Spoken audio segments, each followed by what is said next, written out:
बच्चों वंदना आप सभी का मोस्ट वेलकम करती हूँ आपके अपने ही चैनल वंदना स्टडी क्लासेस में। बच्चों हम लेकर आ चुके हैं 2022-23 का प्रश्न बैंक। तो बच्चों आपके जो प्रश्न बैंक है 2022-23 के वो एमपी बोर्ड के द्वारा जारी कर दिए गए हैं। अगर आपने अभी तक डाउनलोड नहीं किया है तो डाउनलोड कर लीजिएगा, लिंक आपको नीचे डिस्क्रिप्शन में मिल जाएगी, वहाँ से आपको डाउनलोड कर लेना है। ठीक, सारे प्रश्न बैंक आपके 9 से 12 तक के जारी कर दिए गए हैं। अगर आपने नहीं अभी तक डाउनलोड किया तो डाउनलोड ज़रूर कर लीजिएगा, क्योंकि बच्चों मोस्टली पेपर आपका कहाँ से बनता है, प्रश्न बैंक से ही बनता है। ये अलग बात है कि जो आपका पर साल पेपर आए थे पिछली ईयर तो क्लास 10 और 12 के कम क्वेश्चन पूछे गए थे, लेकिन 9th 11th के पूरे पेपर आपके प्रश्न बैंक से ही बने थे। ठीक, तो प्रश्न बैंक आपको ज़रूर कंप्लीट कर लेना है पूरा, क्योंकि आपके जो हाफ ईयरली पेपर होते हैं, प्री बोर्ड पेपर हैं, बोर्ड पेपर हैं, सारे पेपर आपके लगभग प्रश्न बैंक से ही बनाए जाते हैं, क्योंकि ये एमपी बोर्ड के द्वारा जारी इसलिए किए जाते हैं कि ये पूरा सिलेबस आपका वो सिलेबस रहता है जो आपका मोस्ट इम्पॉर्टेंट होता है और इसी से ही पूरा आपका पेपर बनाया जाता है। ठीक, तो आपको पूरा प्रश्न बैंक जरूर एक बार पढ़ लेना है, चाहे आप जो भी एग्ज़ाम दें तो उसके लिए आपको पूरा प्रश्न बैंक आना बहुत ज़रूरी होता है, क्योंकि सारे क्वेश्चन आपके इंपॉर्टेंट क्वेश्चन दिए रहते हैं, तो सारे आपको एक बार ज़रूर पढ़ लेना है। ठीक, तो चलिए बच्चों स्टार्ट करते हैं। सारे सब्जेक्ट के प्रश्न बैंक अगर आपने नहीं डाउनलोड किए तो ज़रूर डाउनलोड कर लीजिएगा।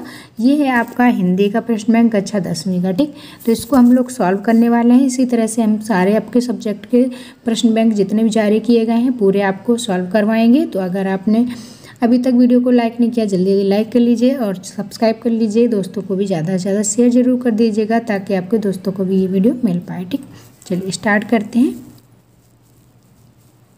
तो ये है आपका पूरा प्रश्न बैंक। तो इस तरीके से ये आपका माध्यमिक शिक्षा मंडल मध्य प्रदेश भोपाल के द्वारा ये आपका पूरा ब्लूप्रिंट जो जारी किया गया है, पूरा ब्लूप्रिंट दिया गया है। तो ये आपको देख लेना है, क्योंकि ब्लूप्रिंट भी आपको जानकारी होना चाहिए कि आपको क्या क्या पढ़ना है। ठीक, और इसके बाद ये आपका पूरा इस तरीके से दिया गया है, कम किया गया पाठ्यक्रम दिया गया है, जितना आपका सिलेबस कम किया गया है तो वो सिलेबस आपको देख लेना है, क्योंकि ये सिलेबस आपका परीक्षाओं में नहीं पूछा जाता है जितना हटा दिया गया। ठीक, तो क्या क्या हटाया गया ये आपको देख लेना है। इसके बाद बच्चों ये कक्षा 10वीं हिंदी अनुक्रमण क्या दी गई है तो ये आपको देखना है। इसके बाद आपका आ जाता है इकाई फर्स्ट क्षैतिज भाग 2 काव्यखंड। ठीक, तो इसका भी आपका पूरा का पूरा सिलेबस दिया गया है और आपका अंक भी निर्धारित किए गए हैं, कितने कितने नंबर के किस तरह से क्वेश्चन पूछे जाएंगे। ठीक, तो ये आपको पूरा एक बार देख लेना है इस तरीके से, और यहाँ से आपके स्टार्ट हो जाते हैं क्वेश्चन। ठीक, तो ये आपके वस्तुनिष्ठ प्रश्न सबसे पहले पूछे जाते हैं। तो एक एक नंबर के आपके जितने भी वस्तुनिष्ठ ऑब्जेक्टिव क्वेश्चन दिए गए हैं उनको पहले हम सॉल्व करवाएंगे। इसके बाद जो आपके रिक्त स्थान है सही जोड़े हैं 1 अंक के 2 अंक के क्वेश्चन है उनको भी कंप्लीट करेंगे। ठीक, तो वीडियो में लास्ट तक जरूर बन रहेगा। तो चलिए स्टार्ट करते हैं। सबसे पहले देख लेते हैं वस्तुनिष्ठ प्रश्न जो आपके दिए गए हैं, सही विकल्प चुनकर इनके आंसर बताना है। ठीक, 4 ऑप्शन दिए गए हैं, इनमें से राइट आंसर आपको बताना है। ठीक, पहला है आपका हिंदी के पद्य साहित्य का दूसरा काल कौन सा है। ठीक, तो हिंदी के पद्य साहित्य का दूसरा काल कौन सा है तो आपके 4 ऑप्शन दिए गए हैं, रीतिकाल, आदिकाल, भक्तिकाल, आधुनिक काल। ठीक, तो बच्चों इसमें से आपको बताना है कि आपका दूसरा काल कौन सा है। ठीक, तो पहला आपको बता दें कि पहला होता है आपका आदिकाल। ठीक, ये रामचंद्र शुक्ल के अनुसार काल विभाजन है, जिन्होंने पहले क्या बताया था आदिकाल और दूसरा बताया था भक्तिकाल। ठीक, दूसरा है भक्तिकाल और तीसरा है आपका रीतिकाल, चौथा है आपका आधुनिक काल। ठीक, आधुनिक काल, और इसी आदिकाल को ही वीरगाथा काल के नाम से जानते हैं। तो ये भी आपको जानकारी होना चाहिए, क्योंकि वीरगाथा के नाम से भी पूछा जा सकता है। तो वीरगाथा काल नाम किसने दिया है तो ये भी आपको पता होना चाहिए। और भक्ति काल को पूर्व मध्य काल कहते हैं। ठीक, पूर्व मध्य काल, और जो आपका रीतिकाल है इसको उत्तर मध्य काल कहते हैं। ठीक, उत्तर मध्य काल। तो ये था आपका काल विभाजन। तो इसमें आपका पूछा गया है कि हिंदी पद्य साहित्य का दूसरा काल कौन सा है तो इसका राइट आंसर क्या हो जाएगा, भक्ति काल। ठीक, अगर आपसे सन पूछा जाए कि कब से कब तक कौन सा समय चला तो आदिकाल का अगर समय पूछा जाए तो ये 993 ईस्वी सन से ये आपका 1318 ठीक ईस्वी तक, और आपका संवत में भी पूछा जा सकता है, ईस्वी में भी पूछा जा सकता है। ठीक, और नेक्स्ट है आपका भक्ति काल। ठीक, तो भक्ति काल का समय क्या था? 1318 से 1643। और रीति काल का जो समय है आपका 1643 से 1843। और आधुनिक काल जो आपका है 1843 से लगातार आपका चल रहा है। ठीक, तो ये आपको काल विभाजन याद रखना है। ठीक, इसके बाद चलिए नेक्स्ट क्वेश्चन देखते हैं। तो इसका आपका ऑप्शन नंबर बी करेक्ट हो जाएगा। इसके बाद नेक्स्ट क्वेश्चन है आधुनिक काल का आरंभ कब हुआ? ठीक, तो आधुनिक काल का आरंभ पूछा गया है कब हुआ? ठीक, तो अभी हमने आपको बताया कि आधुनिक काल आपका कौन सा था? आचार्य रामचंद्र शुक्ल के अनुसार चौथा वाला था। ठीक, तो चौथा वाला काल आपका आचार्य रामचंद्र शुक्ल के अनुसार आधुनिक काल माना जाता है। तो इसका आपका पूछा गया है संवत में। ठीक, तो इसका आरंभ कब हुआ था? संवत में आपको बताना है। तो बच्चों इसका आंसर क्या हो जाएगा आपका? 1900। ठीक, तो इसका फर्स्ट वाला ही आपका करेक्ट है। संवत पूछी जाए तो आपकी 1900 हो जाएगी। अगर आपका सन पूछा जाए तो 57 आपको कम कर लेना है, तो इसमें आपका 1843 आ जाएगा। ठीक, अगर सन पूछा जाए तो 1843, अगर संवत पूछी जाए तो 1900 से। ठीक, तो इसका फर्स्ट वाला राइट आंसर हो जाएगा। इसके बाद आपका तीसरा नंबर क्वेश्चन है छायावाद के आधार स्तंभ कवि नहीं है। ठीक, तो इनमें से आपको बच्चों बताना है कि कौन सा आपका छायावाद के आधार स्तंभ कवि नहीं है, यानी कि छायावाद के कवि नहीं है। 4 ऑप्शन दिए गए हैं, निराला, महादेव वर्मा, जयशंकर प्रसाद, सूरदास। ठीक, तो तीसरे में बताना है बच्चों। तो यहाँ पर आपके जो निराला हैं, जयशंकर प्रसाद है, महादेव वर्मा है। ठीक, तो ये तीनों आपके क्या हैं? छायावाद के आधार स्तंभ कवि माने जाते हैं। लेकिन जो आपके सूरदास हैं ये आपके छायावाद के कवि नहीं है, तो इसका द नंबर करेक्ट हो जाएगा। ठीक, तो इसका द नंबर राइट आंसर है। इसके बाद आपका नेक्स्ट है क्वेश्चन नंबर 4, प्रयोगवाद के कवि हैं। इनमें से बताना है आपको कि प्रयोगवाद के कवि कौन से हैं? आगे सुमित्रानंदन पंत, महादेव वर्मा, तुलसीदास। ठीक, तो प्रयोगवाद के कवि बच्चों बताना है। तो कवि इसमें पूछा गया कौन से हैं। ठीक, तो यहाँ पर इसका राइट आंसर क्या हो जाएगा आपका? आगे सच्चिदानंद हीरानंद वात्सायन आज्ञे। इनका पूरा नाम क्या है? सच्चिदानंद हीरानंद वात्सायन आज्ञे। इनका फुल नेम भी आपका पूछा जा सकता है। ठीक, तो ये भी आपको याद रखना है। इसके बाद क्वेश्चन नंबर 5 है बच्चों, नई कविता के कवि हैं। ठीक, नई कविता के कवि कौन से हैं? निराला, सुमित्रानंदन पंत, महादेव वर्मा, रघुवीर सहाय। ठीक, तो 5वीं का बच्चों आंसर आपका डाउट है, तो इसमें आपको अभी आंसर बता देंगे। तो चलिए नेक्स्ट क्वेश्चन देखते हैं, क्वेश्चन नंबर 5। ठीक, क्वेश्चन नंबर 6। क्वेश्चन नंबर 6 है आपका भक्ति काल की समय सीमा क्या है? ठीक, तो अभी हमने काल विभाजन आपको बताया था। ठीक, तो उसमें आपका पूछा गया है कि भक्ति काल का समय सीमा क्या है? ठीक, तो भक्ति काल का क्या है बच्चों? तो भक्ति काल के जो सन अगर पूछी जाए तो आपकी 1318 से 1643 है। ठीक, और वैसे अगर संवत में पूछी जाए तो ये होगी आपकी 1375 से 1700 तक। ठीक, तो इसका 12 नंबर करेक्ट हो जाएगा। ठीक, इसके बाद नेक्स्ट क्वेश्चन नंबर 7, प्रयोगवाद का आरंभ माना जाता है। ठीक, प्रयोगवाद का आरंभ कब से माना जाता है? तो बच्चों हो जाएगा 1943 से। ठीक, तो इसका हो जाएगा फर्स्ट वाला राइट आंसर 1943। इसके बाद नेक्स्ट है आपका क्वेश्चन नंबर 8, नंद नंदन का प्रयोग किया गया है। ठीक, नंद नंदन का प्रयोग किसके लिए किया गया है? उद्धव के लिए, गोपियों के लिए, कृष्ण के लिए, सूरदास के लिए। तो बच्चों इसका राइट आंसर जो हो जाएगा किसके लिए हो जाएगा? कृष्ण के लिए ही नंद नंदन का प्रयोग किया गया है। ठीक, इसके बाद बच्चों नेक्स्ट है, गोपियों को ज्ञान व योग की बातें लगती थी। ठीक, तो गोपियाँ जो थी उनको ज्ञान व योग की बातें कैसी लगती थी? मधुर, नीरस, कड़वी, ककड़ी सी, अग्नि के समान। ठीक, तो इसमें बच्चों राइट आंसर हो जाएगा कड़वी ककड़ी सी लगती थी। ठीक, तो सा नंबर इसका राइट आंसर हो जाएगा। इसी तरह से बच्चों हम सारे क्वेश्चन आपके कंप्लीट करवाएंगे और सारे सब्जेक्ट की कंप्लीट करवाएंगे। तो अभी तक अगर वीडियो को लाइक नहीं किया जल्दी जल्दी लाइक कर लीजिए, अगर न्यू है तो सब्सक्राइब जरूर कर लीजिए और दोस्तों को ज़्यादा से ज़्यादा शेयर करिए और बेल आइकन का बटन जरूर प्रेस कर लीजिए ताकि हम सारे प्रश्न बैंक के सॉल्यूशन डालें तो आपको नोटिफिकेशन भी मिलता रहे। ठीक, चलिए नेक्स्ट क्वेश्चन है 10 नंबर, गोपियों ने श्री कृष्ण की तुलना की है। ठीक, तो गोपियों ने श्री कृष्ण की तुलना किससे की है?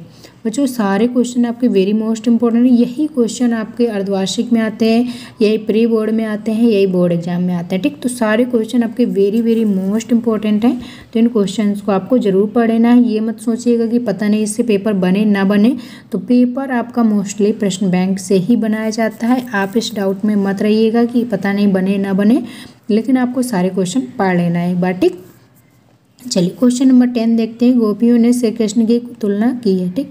तो किससे की है? हरियाली की लकड़ी से, नीम की लकड़ी से, चंदन की लकड़ी से, तुलसी की लकड़ी, ठीक। तो इसमें आपका करेक्ट हो जाएगा आ नंबर, हारिल की लकड़ी से, ठीक। तो 10वीं का आपका कौन सा हो जाएगा? आ नंबर करेक्ट हो जाएगा 10 नंबर का। इसके बाद 11 नंबर क्वेश्चन है, व्याधि शब्द का अर्थ है, ठीक। तो व्याधि शब्द का अर्थ आपको बताना है आधार, चिंता, विरह, रोग, ठीक। तो व्याधि मीन्स होता है बच्चों रोग, ठीक। तो इसका हो जाएगा आपका सा नंबर करेक्ट। इसके बाद नेक्स्ट है आपका 12वां नंबर क्वेश्चन, सूर के पद में भाषा है, ठीक। तो सूरदास के जो पद हैं उसमें किस तरह की भाषा है आपकी? ब्रज भाषा है, मैथिली भाषा है, खड़ी बोली है, बघेली है, ठीक। तो 12वें का आपका राइट आंसर हो जाएगा ब्रज भाषा, क्योंकि सूरदास की जितनी भी मोस्टली रचनाएं हैं वो आपकी ब्रज भाषा में ही की गई है, ठीक। तो यहाँ पर आपका करेक्ट आंसर ब्रज भाषा हो जाएगा। इसके बाद नेक्स्ट है आपका मर्यादा न लही के माध्यम से मर्यादा की बात कही गई है, ठीक। तो यहाँ पर आपका लिखा है मर्यादा न लही के माध्यम से मर्यादा की बात कही गई है, समाज की, प्रेम संबंध की, परिवार की, ग्राम घर की, ठीक। तो इसमें हो जाएगा प्रेम संबंध की, ठीक। तो इसका 12 नंबर करेक्ट हो जाएगा। इसके बाद नेक्स्ट है क्वेश्चन नंबर 14। क्वेश्चन नंबर 14 है, सूरदास के गुरु थे, ठीक। सूरदास के गुरु कौन थे? नरहरिदास, विट्ठलनाथ, हरिदास, वल्लभाचार्य, ठीक। तो बच्चों यहाँ पर आपका राइट आंसर जो होगा वो हो जाएगा वल्लभाचार्य, ठीक। तो 14 का आपका राइट आंसर हो जाएगा द नंबर। वल्लभाचार्य जो थे ये आपके सूरदास के गुरु थे, ठीक।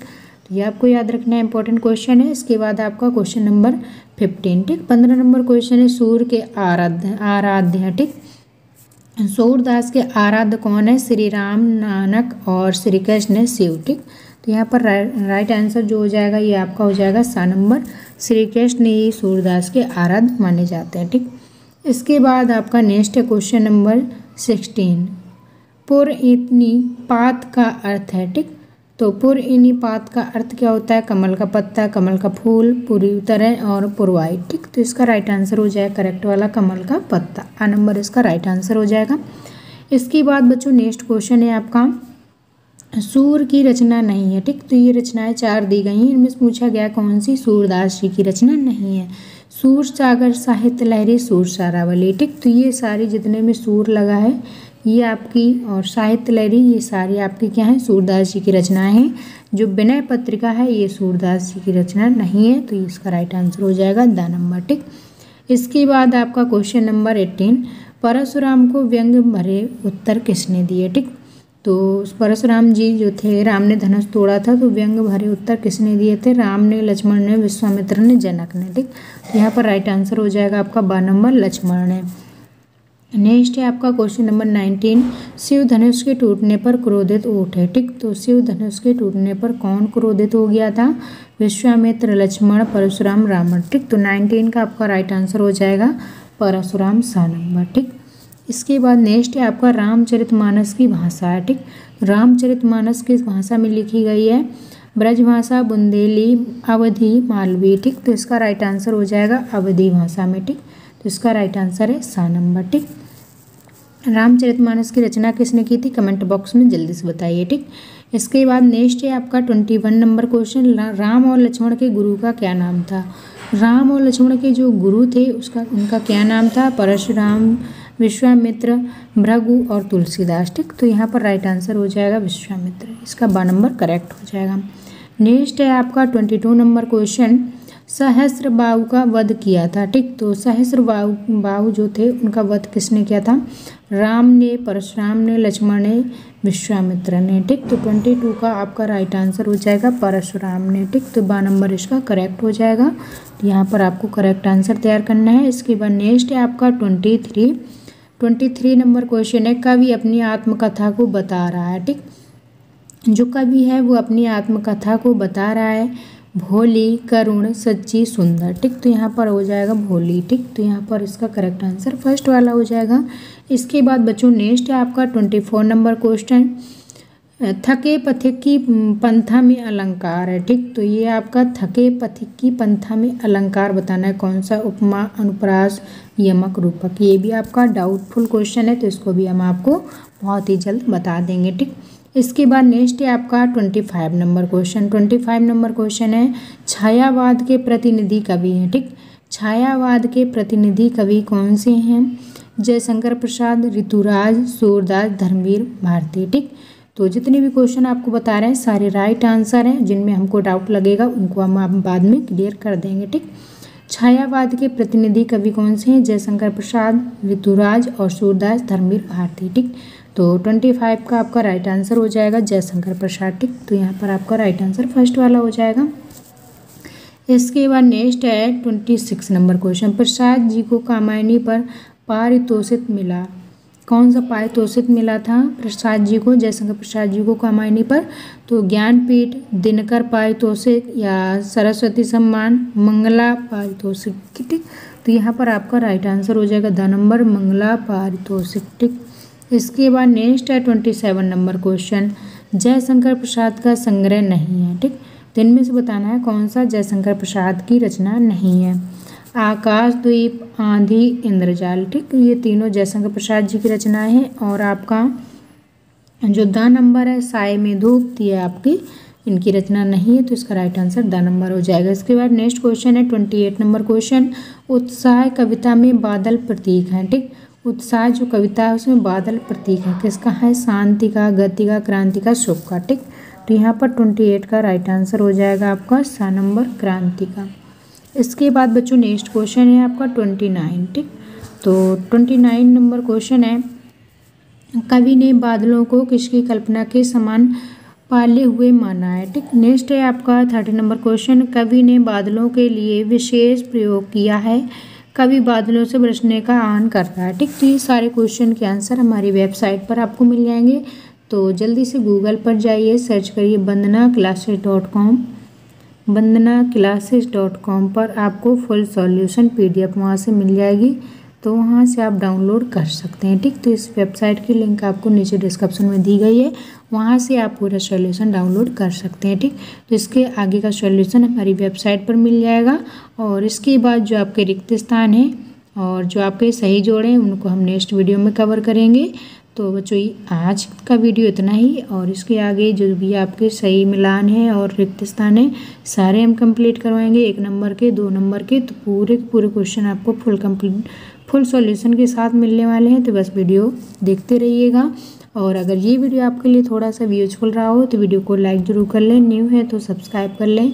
ज़्यादा से ज़्यादा अपने दोस्तों को, फ्रेंड्स को में ज़रूर शेयर करें, और ज़्यादा से ज़्यादा दोस्तों को बताएं कि आपके प्रश्न बैंक जारी हो चुके हैं और उनका सॉल्यूशन हमारे चैनल के माध्यम से आपको दिया जा रहा है। ठीक, तो बेल आइकन ज़रूर प्रेस कर लें ताकि आपको जब भी नेक्स्ट वीडियो डालें तो नोटिफिकेशन भी आपको तुरंत मिल जाए।